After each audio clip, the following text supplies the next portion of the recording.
SVC Media. Welcome to the iGaming Daily podcast, analysing the news from the betting and gaming industry all over the globe, supported by Optimove, the #1 CRM marketing solution for the iGaming market. Hello everyone and welcome back. SBC iGaming Daily, the marketing site, is here. Ivana with fantastic guests. Are you looking for the best CRM solution for your iGaming marketing? Well, Optimove is here for you. Is the #1 CRM marketing solution for the iGaming market. Today I'm bringing you the top of the top, Tamara and Nimrod, and we're going to be talking about links in 2025. Is it just a white noise? Do we still need to pay attention to them? Should we listen to Google and not do any link building? Should we not care about our disavow files? I don't know. You tell me. So welcome to the podcast, Tamara, Nimrod. Very excited to have you because for the links world doesn't get much better than you two. Shortly, please introduce yourself and then we'll just jump into it. We don't have that much time and you're both very chatty. I know you. Thank you, Ivana, for such a lovely introduction. And thank you for having me.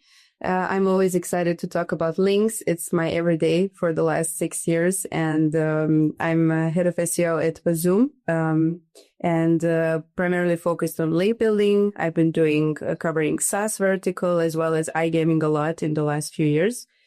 So a lot of research, a lot of conferences, talks, discussions with other experts. So I'm very into discussing the new type of backlinks. So I'm excited for this talk and sharing some thoughts with Nimrod and news. And Nimrod, welcome.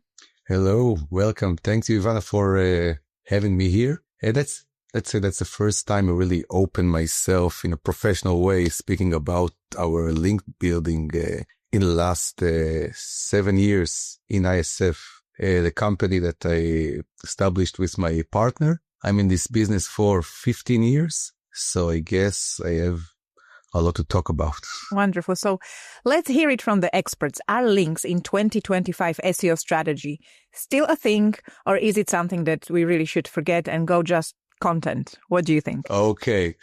I think that it's not only that link building in 2025 is important. I think that it's more effective than it used to be before because there is more signals working in the Google rankings.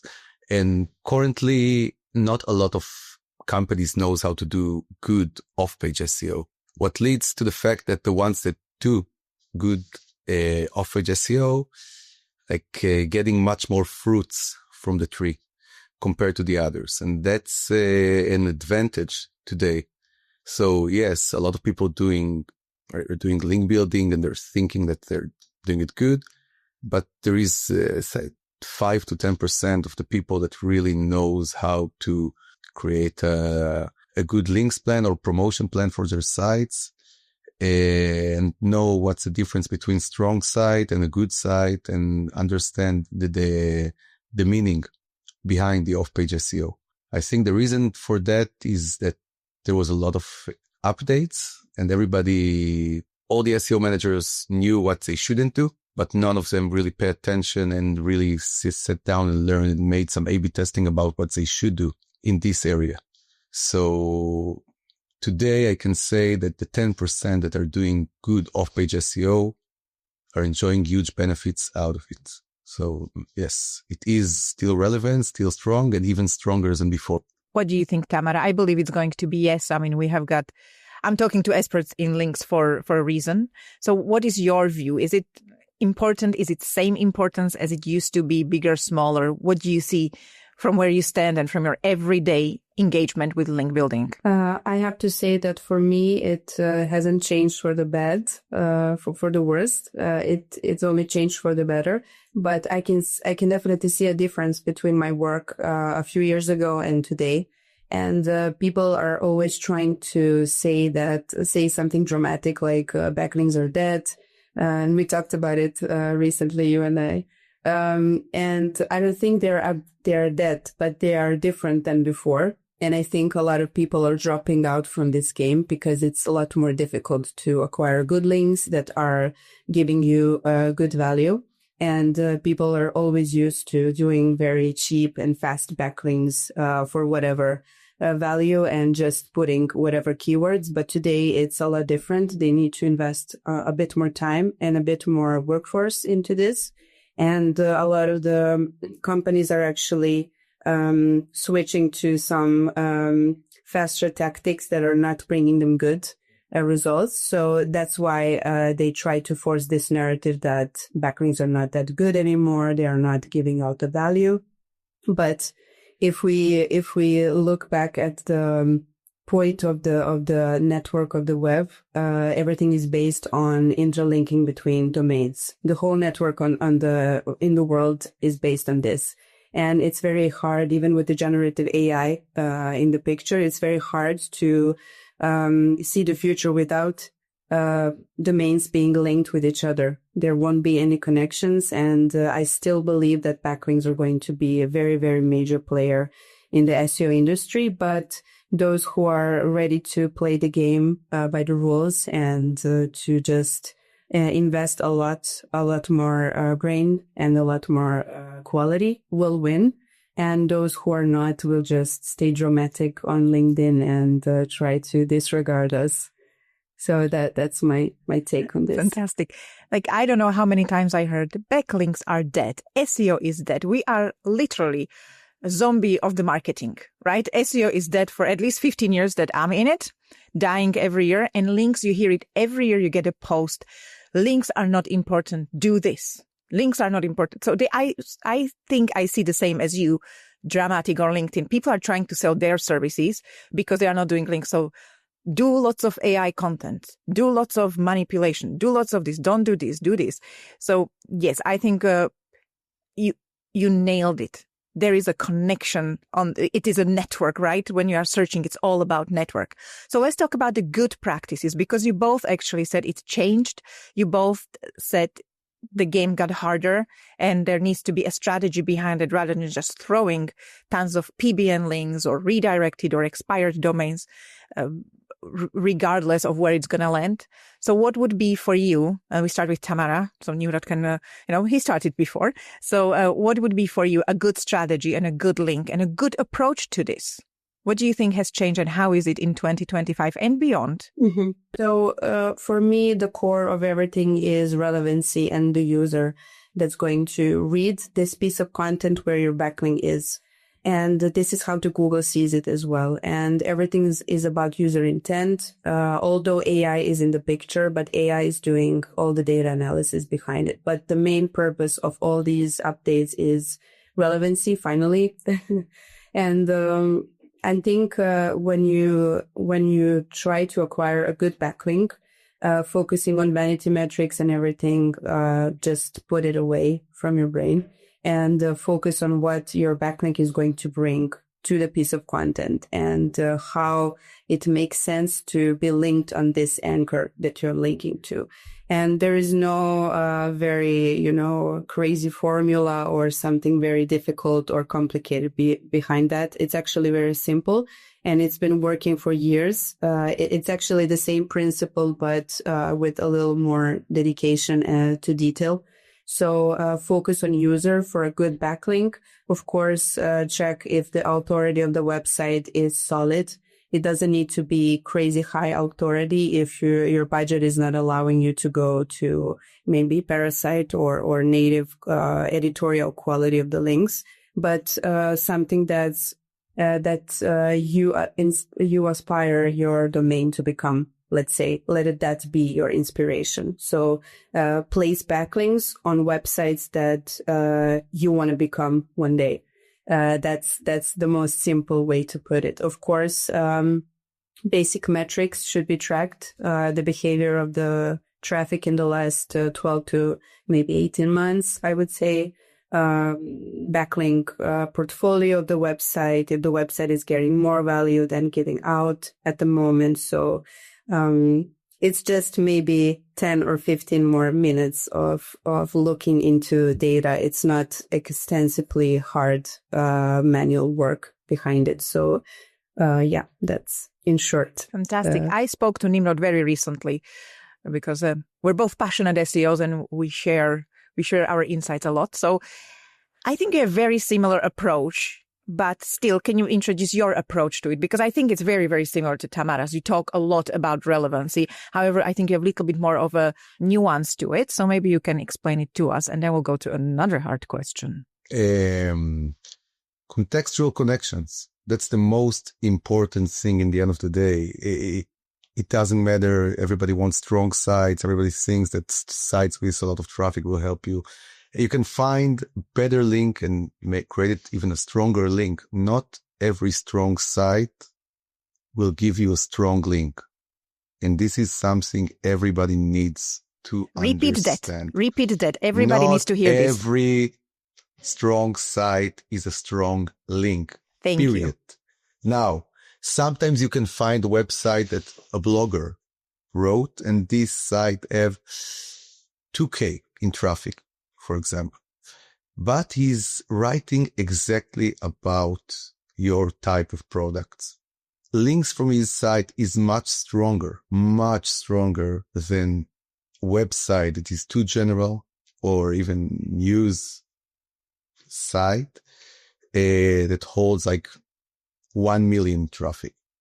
And people are falling into this kind of,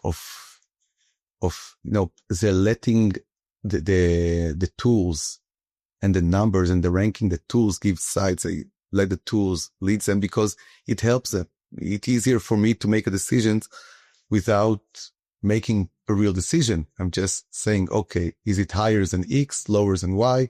Everything is amazing. I'm choosing this site.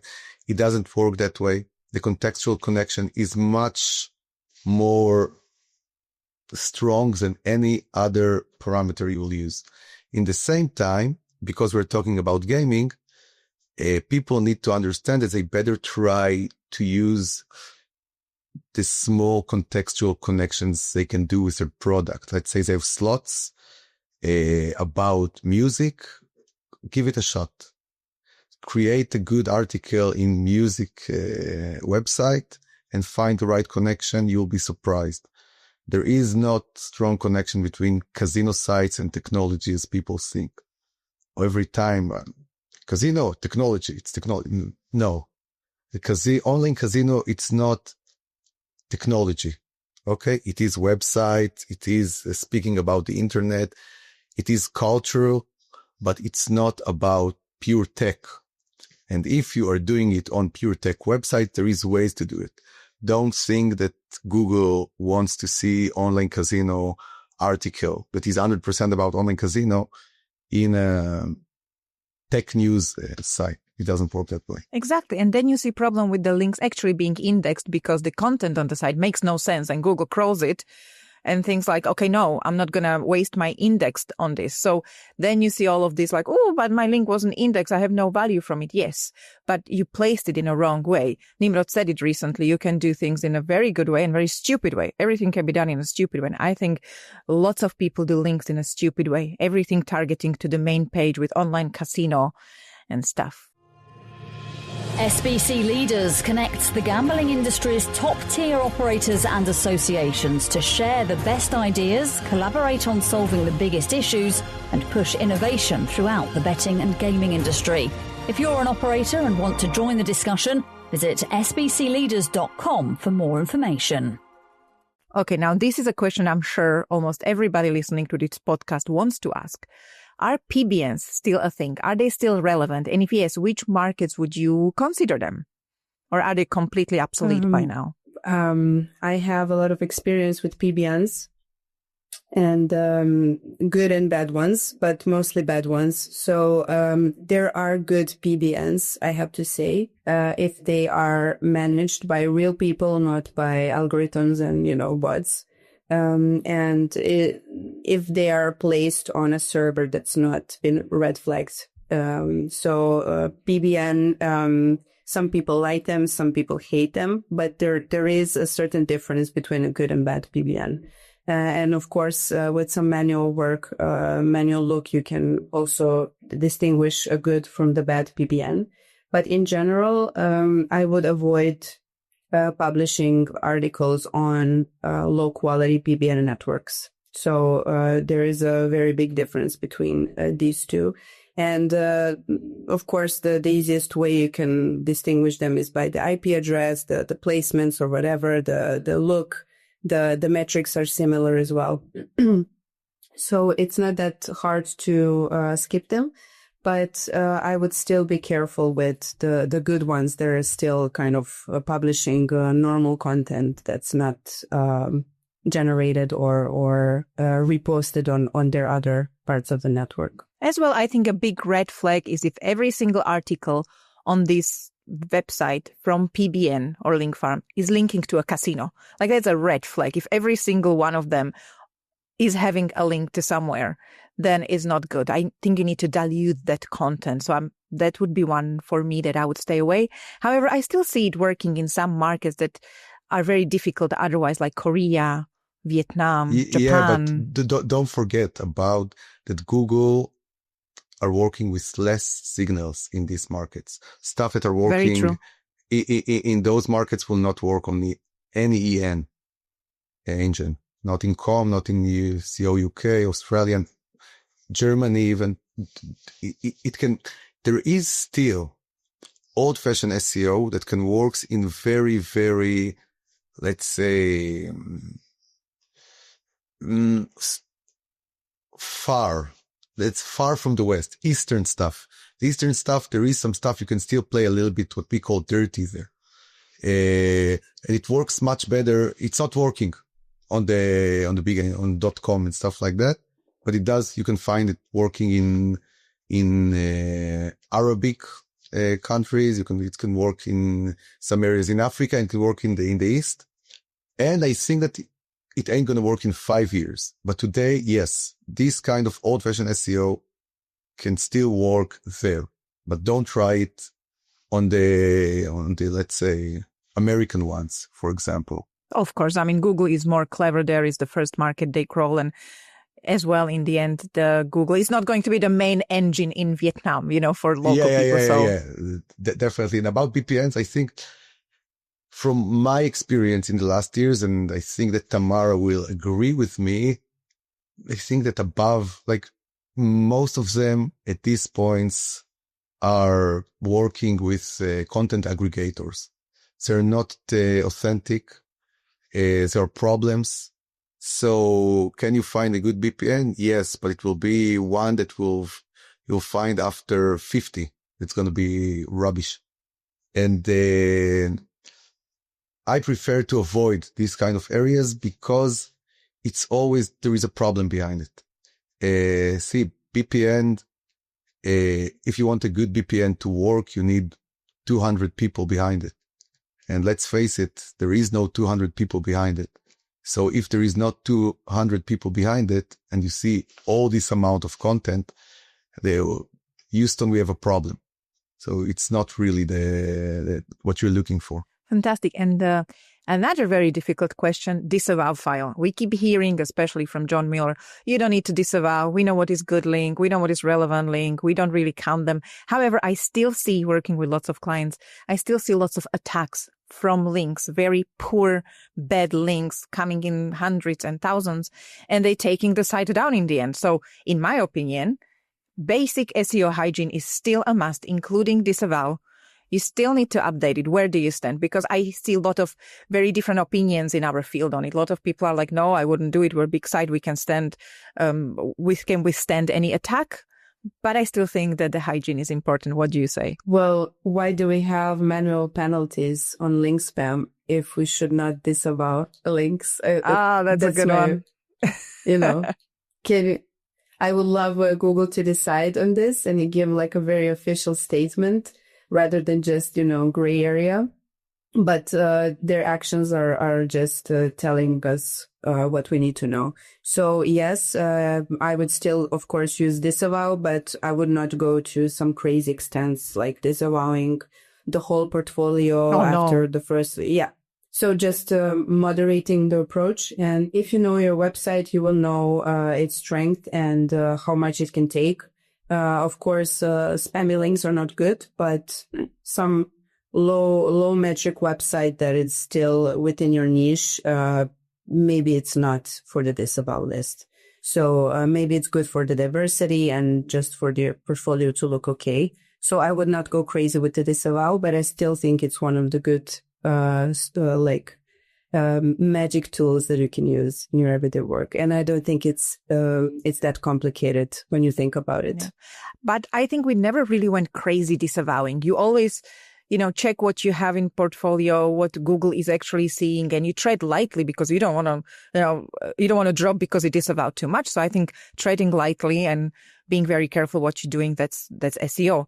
Nimrod, where do you stand? Just answer us this very difficult question on disavow. I recommend my clients just don't touch it too much, but in case you see, the wave is coming and you see 2,000 porn anchors, crypto, we see it in porn, crypto, right? Porn, crypto, and you see like 4,000 in 2 days.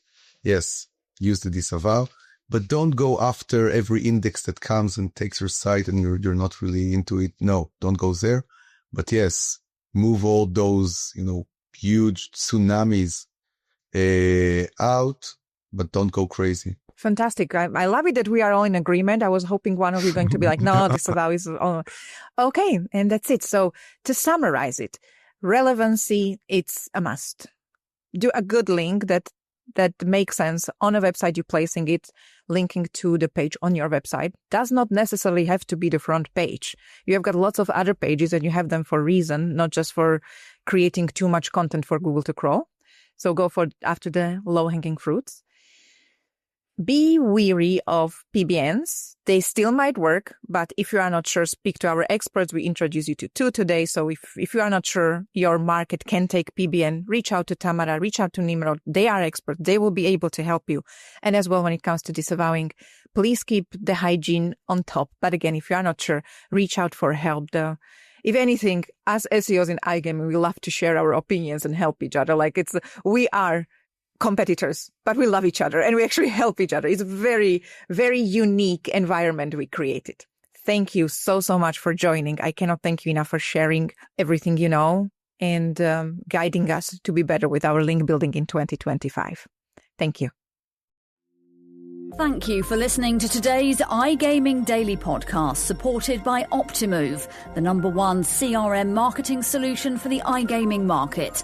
If you want to find out more about some of the subjects raised today, feel free to explore any of the sites in the SBC News Network or check out the latest edition of the SBC Leaders magazine. Happy reading.